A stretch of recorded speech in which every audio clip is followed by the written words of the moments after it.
Welcome back to my sound design and synthesis tutorial. In this video we'll be going over additive synthesis and a few different methods of approach to this powerful technique. So basically, additive synthesis is the process of adding sine waves on top of one another to create a new and complex waveform. Pretty much any complex waveform can be represented as a set of sine waves, which is pretty interesting. Even when we're talking, we are emitting many different sine waves that make up the pitch and the timbre of our voice. So in this video I'll be going over 3 different methods of additive synthesis. There are many more, but these 3 that I'll be covering are a great foundation for building new sounds for music and other applications. Now to get to operator, you go to your instruments and drag and drop operator into the timeline. And you'll see here at the bottom that an oscillator pops up. So what we're going to want to do to get to the additive synthesis, different techniques that we can use instead of operator, we're going to want to go to wave here, click that, and let's just pick a sine wave to start. So I'm going to play a note, and this note's going to be C2, which is 2 notes down from C4.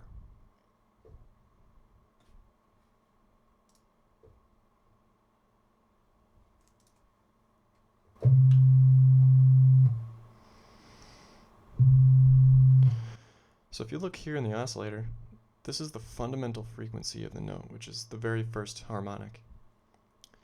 So as we go up, you see here, this line is the second harmonic, the second line here, if I can get it right.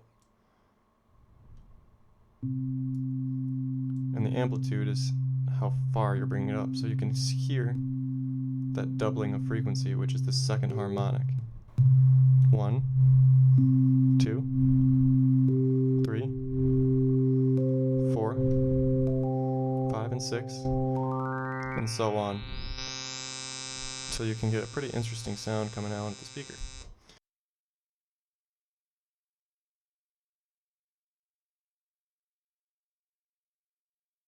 So this is what a saw wave looks like with it's just a bunch of sine waves layered on top of one another to create a complex tone. Now without these,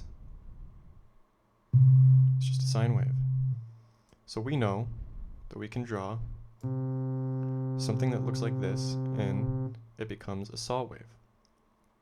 And if you look here right below where it says oscillator, this is kind of what the wave looks like as you're playing it. So if I change this, you can kind of see that changing. So you get a pretty good visual understanding of what you're doing to the wave. So it's like a saw wave here, you see?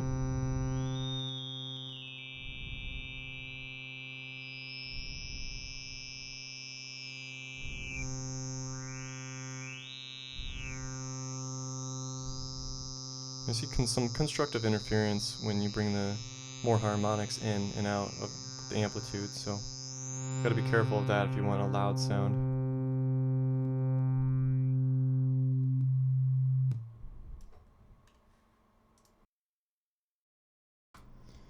So another really cool way that we can use additive synthesis in Ableton is by layering complex waveforms on top of one another.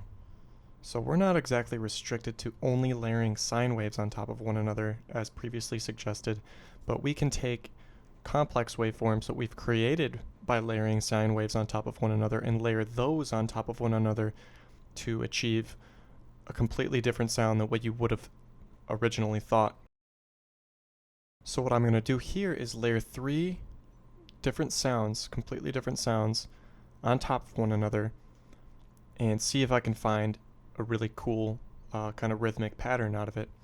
And then I'm going to take a drum loop and play the drum loop as I have these samples which are layered over one another to see if I can get something that sounds really interesting that I can use in music or I can use in any application that you can think of.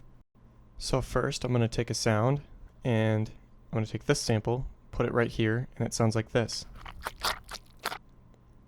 Then I'm going to take this sample and layer it right underneath it and play the 2 together, which sounds like this.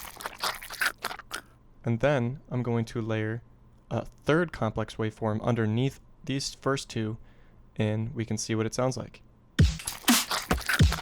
And now I'm going to play a drum loop with the three complex waveforms that we have layered on top of one another and see what it sounds like.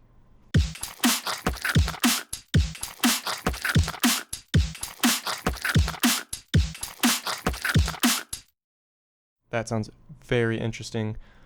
I think we can bounce these three sounds that are layered on top of one another and create a new sound.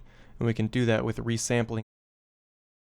Now to do this, we can open up a new audio track and go to this box right here and go down to resampling. And then solo the three tracks that we're trying to get into that audio track. So we do that and we hit the record button on the audio track that is supposed to resample. And then we go back to our samples to the beginning of the three and hit the record button. And now we have a brand new sound that is as a result of the three sounds that we layered earlier. So for the third part of our additive synthesis how-to guide, we want to create an additive synthesizer in Max MSP. This can be purchased off of the cycling74.com website. The link will be in the description. For around $250 for students, or you can pay $10 a month to create all the Max patches that your heart desires. However, Max for Live objects and devices come with a purchase of Ableton Live 10 or 11 suite. These are great devices that you can use for sound design techniques. The options and abilities are limitless, really. So we want to build an additive synthesizer in Max MSP, and we definitely want to have more than one oscillator so that we can add these signals together. So we can start with something called a K slider, which outputs numbers from an on-screen keyboard, and it looks like this. It looks like a piano roll. Then we want an object called MTOF, which is MIDI to frequency, which converts a MIDI note number to frequency, and have a patch cord go from the output to the input there. And this is a very important object called cycle. It's a sinusoidal oscillator, which generates a periodic waveform. So we're going to set this cycle object at 440, which is a good starting point, good frequency to start with. Now, we'll go and use a multiplier object here, which is a asterisk and tilde, and it multiplies two signals together and outputs a multiplication of the two signals when it goes to the digital audio converter, which is DAC for short. And after that, we want to build an object called a send object, and we'll call it add out. And the reason for this is because we're going to have more than one oscillator here, and we don't want a ton of different DACs going on and have to control the output volumes of each and every single one of them. So we'll create that object alongside a receive object, also called add out, so that we can input a gain slider and connect that to the receive object along with an easy DAC. And this is what's going to bring sound to your speakers. So there's the left channel and there's the right channel. Let's move this stuff up a little bit so we can see it better. After that, we're going to build output into the input of the cycle. So it changes the MIDI numbers coming out from the keyboard into this object, out, changes it into frequencies, and out into the sinusoidal oscillator so it can be understood and output to your speakers in the proper way. Next, we'll put a button in here, which is a blink and send bang, which you can bang messages through a line of different objects in Max MSP and get something out on the other end. And then with a function object, which is a breakpoint function editor. So this is a good way to put X and Y values in.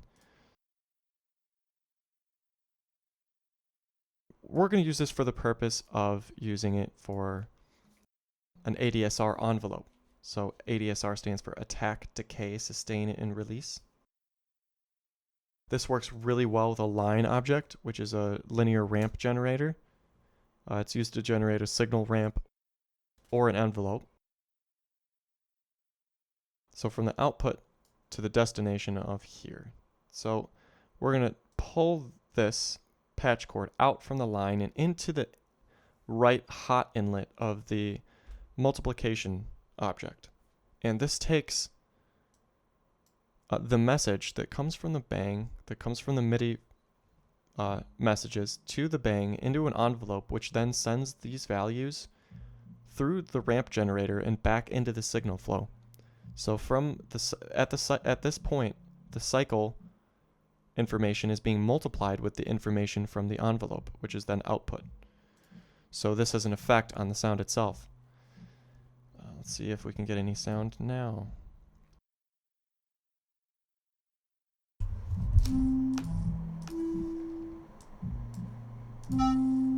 Oh, it's a little loud. So if we change this, you can hear the difference. So let's move this over.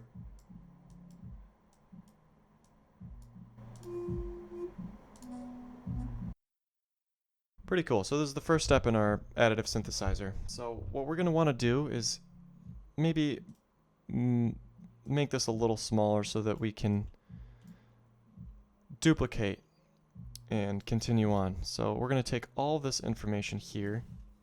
I'm sorry, all of this here and duplicate this. We only really need one MIDI to frequency object. And we're going to have a ×2 object, which is going to multiply the signal that's going into the oscillator here. Oh, I don't know how that didn't get included. I'm going to move this over here.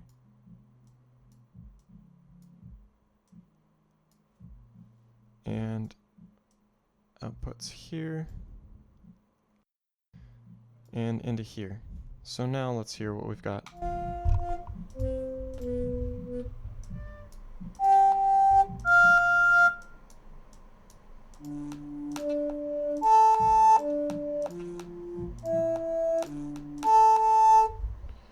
So if we delete this patch cord,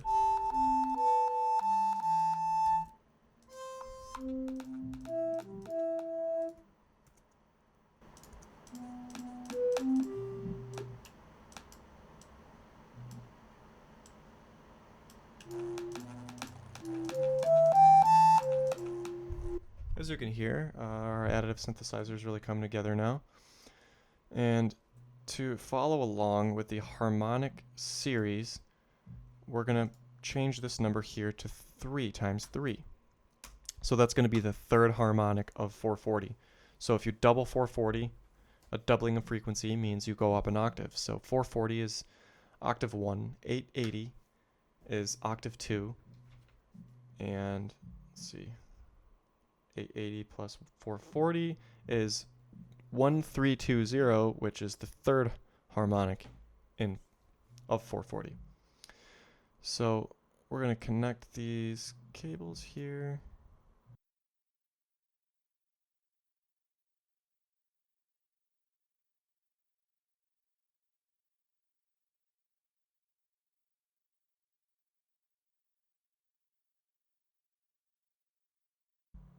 It looks complicated, but it really boils down to it being the same thing, just duplicated and changed within the envelope. So we can change this envelope here.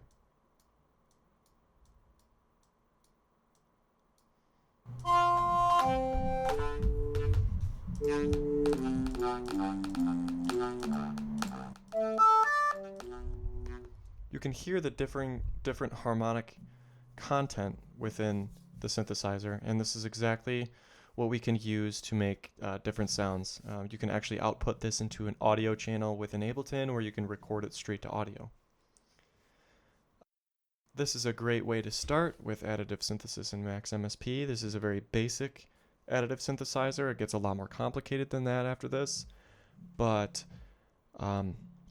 I thought this would be a good way to get people interested in using Max for Max MSP. It's a very intuitive and interesting tool to use.